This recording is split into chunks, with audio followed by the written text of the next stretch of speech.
Guys, welcome back dito sa aking channel. So meron lang tayong update dyan sa US Embassy sa Manila starting from May 19 for those immigrant visas application with their appointments without the original documents ay hindi nila ini-entertain or hindi nila accepted. So ito yung latest news dyan sa US Embassy sa Manila. So once again, this is effective from May 19 without your original documents. So, hindi ka nila i-accept. So, applicable lang to dun sa immigrant visa. So, siguro yun nga for AB3 sa mga nagpa-process ng AB3, family-sponsored preference, saka employment-based preference. So, pasok dito to sa immigrant visa. So, to make sure that you need to bring all your original documents once you have your approved unconfirmed appointment to the US Embassy. Kasi sayang naman yung pagpunta mo doon, dala-dala mo na yung mga documents mo tapos merong hindi original at hindi ka i-honor, hindi ka nila i-accept. So sayang naman yung effort. So especially for those priority date na current na yung kanilang final action date, saka yung malapit na mag-current yung kanilang priority date, just make sure that you need to prepare all those original documents para ready na yan.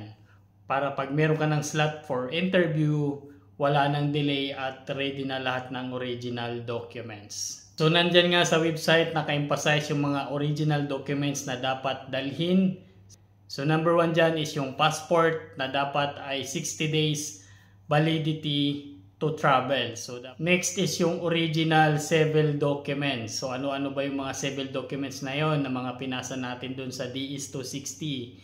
Yung marriage contract, yung birth certificate, sinumar, at saka yung death certificate kung kailangan mong mag-submit nun, kung kailangan yung mga documents na yon. So make sure that you will be ready for the original documents kasi talagang hahanapin nila yan as per their advisory. Next nyan is yung police clearance, tsaka yung NBI clearance. Make sure that na original din yan at siguro mas maganda na rin siguro kung valid yung police clearance at saka NBI. So dito nga rin nakanote dito sa kanilang requirements na if you are living or work outside the country for 12 months, this is a mandatory requirements that you need to get a police clearance certificate. So for example, pag ikaw ay nag-work abroad, living in that country for 12 months, you need to get a police clearance certificate. So next dito yung affidavit of support, yung form 864, financial tax information from petitioner and sponsor. So maybe you need to contact your case manager or your employer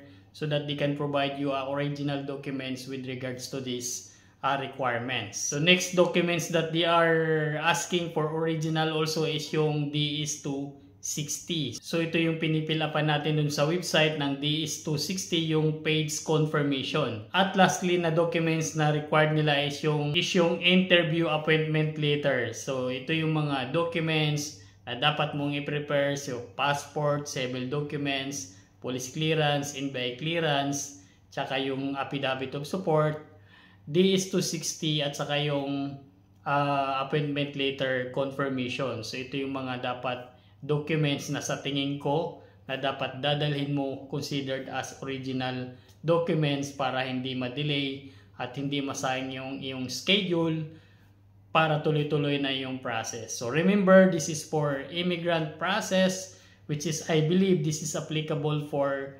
employment-based preference tsaka family-sponsored preference. So especially for those we are processing for AB3. So good luck. So dun sa mga current na yung priority date at saka magka-current pa lang, so just make sure that you need to prepare and bring all those original documents. So yun lang yung latest update natin ngayon dito sa ating process guys. So hopefully, so dun sa mga hindi pa current yung priority date, so hintay-hintay lang tayo, darating din yan. So darating din yan at importante na meron ka na priority date, so meron tayong hinihintay. So thank you so much for watching. So huwag kalimutang mag-subscribe. Kung bago ka dito sa aking channel, huwag kalimutang mag-subscribe. Hit the button below para updated ka for the next video. See you next time. Bye-bye.